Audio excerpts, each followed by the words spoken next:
y, por tanto, debemos adaptarnos a ese conocimiento que el alumno tiene. Esto es una ocurrencia. Y voy a desmontar un poquito el porqué. Esta adaptación al conocimiento previo que el alumno tiene se enseña y se ha enseñado ampliamente en la mayoría de universidades de nuestro país, ¿no? Pongo un ejemplo muy clarificador. En el año 2002, una investigadora de CREA pues, entró en detalle en la obra de Ausubel. Entonces, Ausubel es un autor que se conoce aquí. Si vamos fuera, más allá de nuestras fronteras, vemos que es un autor poco o escasamente conocido, ¿no? Entonces, Ausubel en esta obra dice: si tuviese que reducir toda la psicología educativa a un solo principio, enunciaría este. De todos los factores que influyen en el aprendizaje, el más importante consiste en lo que el alumno ya sabe. Averigüese esto y enséñese consecuentemente. Esto es una cosa que se ha instaurado como válida, como verdad. ¿Qué sucede a esta investigadora? Pues que decide mirar las mejores universidades del mundo e irse a estudiar un doctorado a una de ellas. Hay un ranking en Estados Unidos que cada año publica el listado de las 5 universidades top en diferentes disciplinas, desde biología hasta medicina, incluido también la investigación y las enseñanzas de grado y de posgrado en Curriculum and Instruction. La universidad top mundial en esta temática es University of Wisconsin en Madison, y allí se fue. Sandra Racionero tiene ahora un doble doctorado por esta universidad, por currículum y por psicología, y pudo conocer esas ocurrencias que aquí había aprendido como válidas y que resulta que en otros sitios no lo son, en los sitios en los que tenemos los mejores autores a nivel mundial, ¿no? El ranking internacional de universidades, que digamos que es el ranking que indica cuáles son las mejores del mundo, todas son americanas excepto una, la Universidad de Cambridge. A veces se dice que las mejores son Harvard, Stanford, no. Tenemos muy buenas universidades en Europa que también están en esos rankings, ¿no? Pero si volvemos a lo que Sandra Racionero fue a estudiar allí, pues le chocó mucho que no se trabajara Ausubel, ¿no?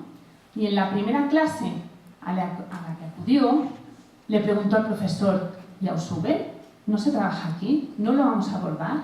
¿Cómo es posible? Y el profesor le contestó: aquí no se lee, no se usa. Quizá era su amigo la persona que le citó, porque no le conocemos. ¿Cómo puede ser que esta afirmación tan peligrosa en cierta medida, ¿no? Porque si implementamos una serie de actuaciones en base a esta ocurrencia, que resulta que es conocida aquí, pero si nos vamos fuera no es relevante, tenemos un problema al que nos enfrentamos, ¿no? La segunda ocurrencia. La teoría de Vygotsky justifica la reducción de los niveles de enseñanza según el contexto. Entonces, sobre Vygotsky se ha escrito mucho, se ha dicho mucho y se ha malinterpretado también mucho de su obra. A veces se dice que existe un Vygotsky apócrifo, ¿no? Es decir, que nos presenta un Vygotsky que no es coherente con sus escritos. Alguien ha malinterpretado la obra de Vygotsky, ha hecho una ocurrencia, la número 2, podríamos decir, ¿no? Y se han llevado implementando una serie de actuaciones contrarias a precisamente la contribución más importante de Vygotsky, ¿no? Vygotsky sí que dice que el aprendizaje y el desarrollo están vinculados al contexto sociocultural del alumnado. Es decir, tenemos que tener en cuenta la diversidad de situaciones, de culturas, de religiones de nuestro alumnado. Lo que se ha interpretado mal de Vygotsky es que tengamos que adaptarnos a eso. La adaptación curricular ha sido el error, la ocurrencia de una mala interpretación de la obra de Vygotsky. Esto ha llevado a este Vygotsky adaptador, ¿no? Es decir, si tenemos alumnado diverso, tenemos que adaptarnos, pues entonces vamos a separar por niveles. Estos que tienen unas determinadas características culturales, les sacamos del aula, les hacemos un refuerzo X, o dentro del mismo aula hacemos una segregación también, ¿no? Porque son diferentes, porque tienen un contexto sociocultural diverso. Vygotsky nunca dijo que había que adaptarse a esa situación.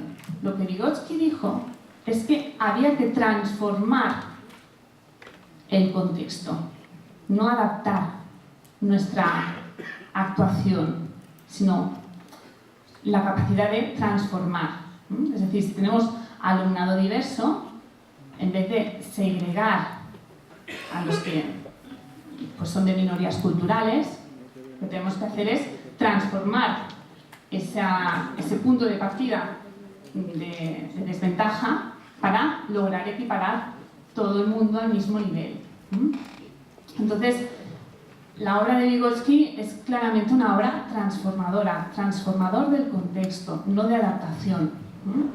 Entonces, esta es otra ocurrencia, ¿no?, que ha recorrido muchísimo a nuestras escuelas y nuestras prácticas, pero que no tiene ningún aval de la comunidad científica internacional y que además es perverso en relación a la obra original de Vygotsky. Kurnikazen es profesora en la Universidad de Harvard y estuvo aquí hace unos años haciendo un seminario en Learning Sciences y le preguntaron específicamente por esta cuestión, ¿no?, porque es un tema que nos preocupa y que sabemos que pues llevamos un retraso, digamos, en relación a lo que a nivel internacional se está demostrando, ¿no? Y le preguntaban, ¿qué piensa de las adaptaciones curriculares? Y me parecen nefastas. La evidencia científica demuestra que no deben hacerse. La idea de que como profesor no debes esperar tanto de niños con pocos recursos o de origen inmigrante y que debes adaptar el currículo a un nivel más bajo es sencillamente errónea. Tiene que ver con un problema de déficit pensamiento por parte del profesor. El problema no es del currículum ni de los niños, sino de los maestros que enseñan. Esa es, digamos, la aportación de Kurnikazen en este sentido. Cierta polémica, la podemos discutir. Pero no nos quedamos ahí. Kurnikazen es una autora internacionalmente reconocida en la primera universidad del mundo y entonces le preguntan, ¿y cuál es la alternativa?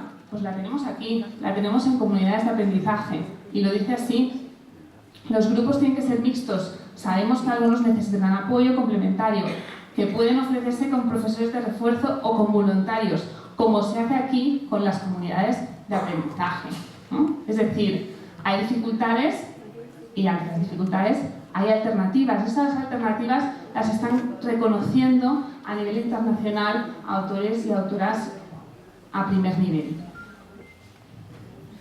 Ocurrencia 3. Lo importante son los procesos de aprendizaje y las metodologías de enseñanza que se aplican en esos procesos, ¿no? O sea, nos hemos centrado a veces mucho en el proceso en sí, pero lo que cuenta es el resultado, ¿no?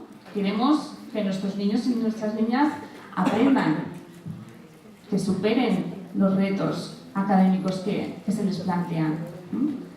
Es decir, el proceso es importante, pero lo que les va a llevar al fracaso escolar o no es el resultado académico que obtengan. Por tanto, los niveles de aprendizaje no dependen del método, dependen, por ejemplo, de las interacciones, ¿no? Lo acabamos de ver con los grupos interactivos, con las tertulias. Ese nivel de interacción es el que está promoviendo una aceleración del aprendizaje, ¿no? Este tipo de contribuciones están siendo publicadas en las mejores revistas del mundo hace muchos años, ¿no? Entonces, tenemos que ir un poco superando esas barreras, esas ocurrencias que se nos han vendido como válidas, pero que cada vez vamos a ir viendo que nos han hecho tener unos niveles de fracaso escolar y abandono temprano muy elevados. Pero, ¿cómo lo hacemos, no? Es decir, nos dicen primero que hagamos A, luego que hagamos B, luego que intentemos C. La innovación educativa, ¿no? Siempre innovando, siempre haciendo cosas diferentes, pero cuando sabemos que a veces las cosas que hemos hecho pues no están avaladas científicamente o debemos implementar unas actuaciones en las que no conocemos o tenemos menos práctica, pues una forma de superar esas ocurrencias es leyendo directamente los libros de los autores que tenéis por aquí, ¿no? Freire, Fletcher, Chomsky, veía también en la pantalla, ¿no? Todos estos autores, leerlos directamente nos va a dar la clave para descubrir la verdad de las palabras que nos dicen. Posiblemente quien haya escrito sobre el Vygotsky adaptador o ha leído mal o no lo ha leído. O ha leído a alguien que habla de Vygotsky y que lo ha interpretado mal. Y esto es una cadena imparable, ¿no? ¿Cómo lo podemos solucionar? Leyendo directamente los clásicos, los autores que nos están dando las herramientas de conocimiento necesarias para hacer frente a esto, ¿no? Los seminarios con el libro en la mano llevan implementándose hace muchos años, ¿no? En CREA llevamos leyendo clásicos pues desde inicios de los 90, ¿no? Pero no solo se hace aquí, lo hemos llevado también a Cambridge. Una de nuestras investigadoras, Rocío García, con una de las catedráticas de la Universidad de Cambridge, implementó el curso pasado la lectura con el libro en la mano y leímos Pedagogía del oprimido de Paulo Freire. Y allí nos reuníamos profesorado de diferentes disciplinas dentro del ámbito educativo o no. Pero, pues como han hecho los alumnos y alumnas con su tertulia, pues lo mismo, pero con obras pedagógicas fundamentales. No solo esto sucede en la academia, pero la academia reconoce al profesorado que también está haciendo estas tertulias y seminarios con el libro en la mano. La ERA es la Asociación Americana de Investigación Educativa y cada año organiza un congreso al que asisten unas 15.000 personas, ¿no? De todo el mundo. En todo el mundo se presentan propuestas de sesiones, a ver si pues con el alto nivel de exigencia y de calidad que hay, se aceptan alguna de estas sesiones. Y este año, la ERA, esta asociación, ha recibido más de 13.000 entregas de artículos, de papers, que les llamamos nosotros, para ser presentados en esta conferencia, ¿no? Que dura unos 4 o 5 días. Y han aceptado una sesión sobre el liderazgo del profesorado y cómo el profesorado está transformando las escuelas y las comunidades. Y vamos a presentar aquí, en esta sesión, el trabajo que se está realizando en nuestras comunidades de aprendizaje. Uno de los papers que hemos destacado aquí son los seminarios del profesorado, precisamente, que está haciendo tertulias con el libro en la mano. Y vamos a presentar la experiencia del Seminario de Valencia. Es decir, la Asociación Americana de Investigación Educativa, la más importante del mundo, a que todo el mundo que nos dedicamos a la investigación educativa nos gustaría asistir y presentar, está evaluando y valorando muy positivamente lo que en el Seminario de Valencia están haciendo el profesorado de comunidades de aprendizaje. Hay otras experiencias que podemos destacar que también están trabajando en base a evidencias, no en base a ocurrencias. He puesto aquí un ejemplo de una escuela, en este caso es un instituto de secundaria al noreste de Inglaterra. Este instituto de secundaria tiene un lema, ¿no?, que se llama vuestros sueños, vuestro futuro, nuestro reto. Es decir, es un instituto que está trabajando por el cambio. Y en ese trabajo, en ese empeño, forma parte de una red que está coordinada por la Universidad de Cambridge y que promueve el liderazgo del profesorado en los procesos de transformación escolar. Y el profesorado que está implicado en esta red lo que busca son evidencias de lo que funciona. Y en esa búsqueda hemos destacado un artículo en el que un profesor se pregunta por qué en los últimos 5 años de la vida escolar pues, se ha incrementado el resultado académico. Entonces, cuando se hace esa pregunta, busca en las fuentes académicas, en las fuentes científicas, qué es lo que puede dar explicación a este hecho. Y se basa en lo que Guy Claxton ha definido como Building Learning Power, ¿no?, el poder de la construcción del aprendizaje. Y en esta construcción la clave es el diálogo. Y este profesor busca y reconoce el trabajo que se está haciendo en la academia para dar explicación y para entender los procesos de cambio que se están produciendo en su aula.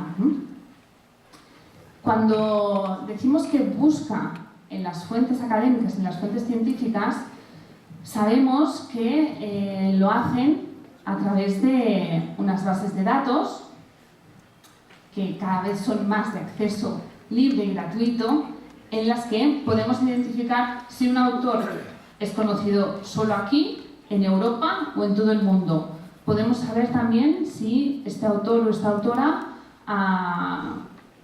se le cita también en otros países y en otros territorios. Es decir, cada vez va a ser más fácil que cualquier profesor, profesora, familiar, voluntario, quiera saber si lo que se está haciendo en su escuela o en su centro está avalado por la comunidad científica internacional o no, o se le está ocurriendo a alguien. Es decir, cada vez vamos a tener más mecanismos para comprobar si aquello que nos dicen realmente ha funcionado en otros sitios o no. ¿Qué seguridad tengo? ¿Qué evidencias tengo de que si hago esto en mi aula va a dar resultado o no? Más ejemplos.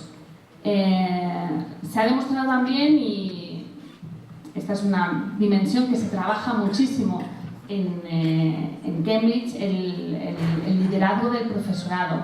Está demostrado que cuando en los centros educativos tenemos un profesorado que lidera el cambio, que implementa actuaciones educativas de éxito, que desarrolla prácticas que han sido avaladas como de éxito, como que están dando resultados en otros sitios, conseguimos que haya una mejora no solo en los resultados académicos, sino en una mejora escolar más a nivel de centro, no solo de aula. Entonces, estos procesos de empoderamiento del profesorado, ¿no? Y en comunidades de aprendizaje tenemos muchísimos ejemplos, ¿no? de de cómo pues estáis liderando muchísimos cambios en las aulas y en los centros. Esto es una temática que es de muchísimo interés y que se están desarrollando a nivel científico muchas contribuciones al respecto, ¿no? Porque hay muchas evidencias de que el profesorado que lidera este tipo de cambios está mejorando el centro, el aula y la comunidad, ¿no? Tenemos aquí un profesor, Chris Kwak, que es secretario, digamos, o asistente del director de un instituto, y a través de su implicación en esta red sobre liderazgo educativo, que coordina David Frost, han conseguido que un instituto en un contexto, digamos, más bien difícil, ¿no? Con familias con dificultades, han conseguido, a través de esta promoción del liderazgo, pues trabajar y mejorar mucho los resultados académicos, ¿no? En Inglaterra las evaluaciones de los centros en públicas se hacen de forma muy continuada y digamos que la implementación de actuaciones para el cambio está al orden del día. Y por último también, por poner más ejemplos de cómo se están desarrollando iniciativas en base a evidencias y no a ocurrencias, pues mencionar que el próximo septiembre se inaugura en Cambridge una escuela vinculada a la universidad que quieren que sea pues la mejor escuela del mundo, ¿no? Pero lo que no nos interesa tanto es si va a ser la mejor o no, que ojalá sí, ¿no? Lo que nos interesa es identificar aquí que la base que va a guiar la actuación de esta escuela son las políticas educativas que están basadas en evidencias y en la investigación. No en ocurrencias de, bueno, vamos a probar esto a ver si en esta escuela se convierte en la mejor del mundo. No. Vamos a ver qué es lo que está funcionando, qué es lo que está dando éxito en diversidad de contextos y vamos a intentar implementarlo y desarrollarlo para conseguir el mismo o el mejor resultado.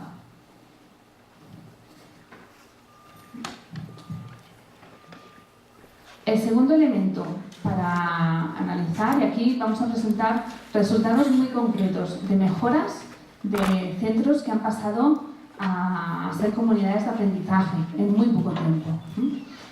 El programa marco de investigación es el organismo máximo de financiación de la Comisión Europea de investigación en todos los ámbitos, desde nanotecnología a biomedicina, a energías renovables.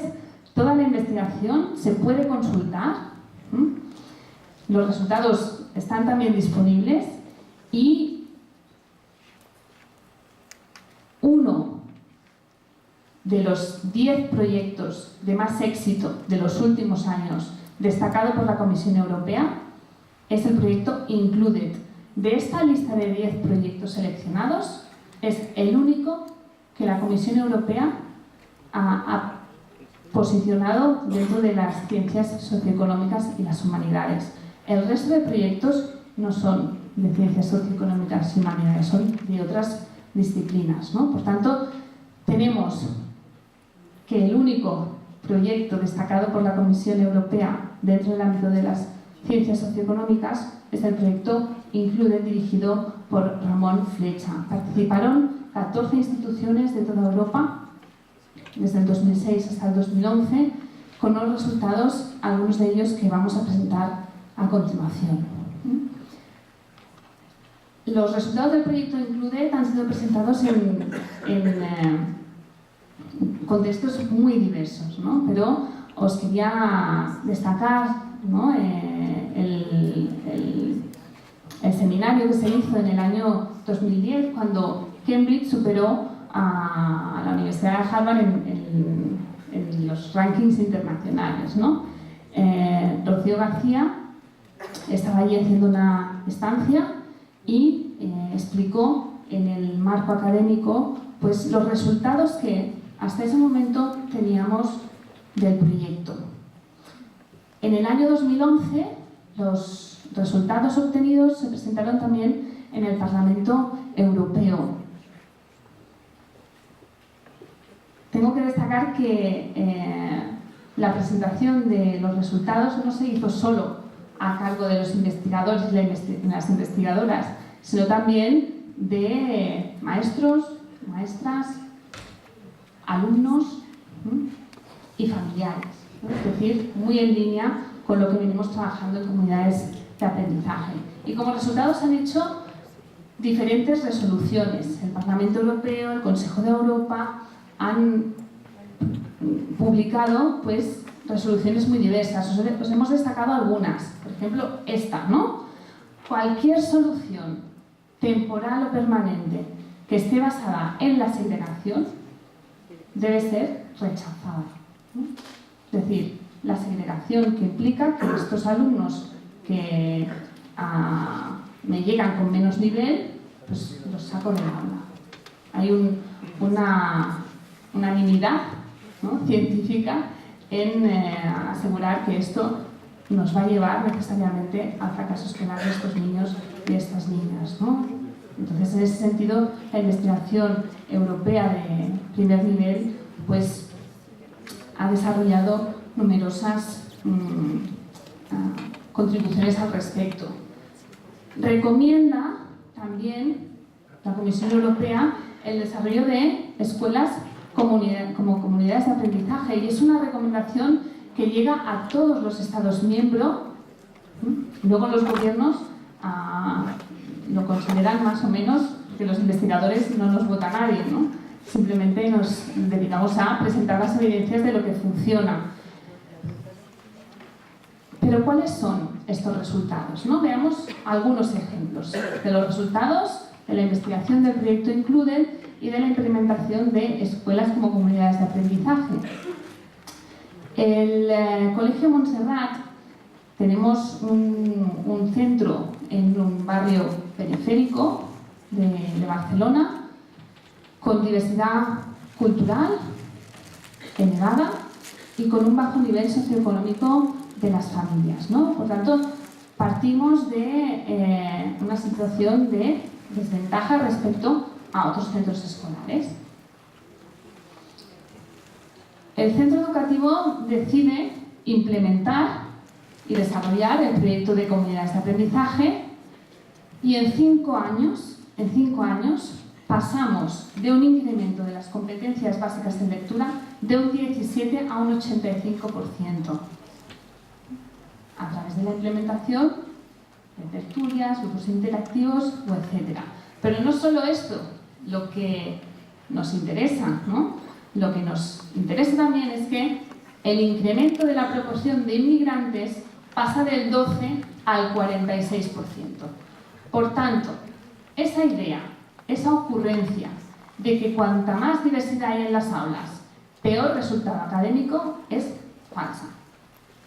Tenemos evidencias científicas de que cuando se desarrollan y se implementan actuaciones educativas de éxito, cuando se transforma el centro, como muchos estáis haciendo, en comunidades de aprendizaje, podemos revertir esta dinámica y podemos demostrar que los niños de familias migrantes pueden aprender y superar cualquier dificultad si tenemos un desarrollo de esas actuaciones educativas de éxito.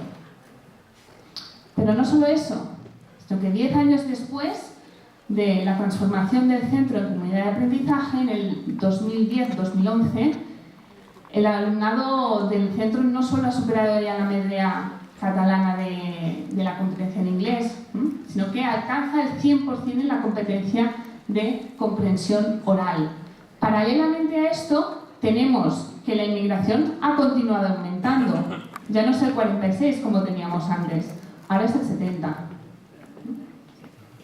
Por tanto, seguimos demostrando desde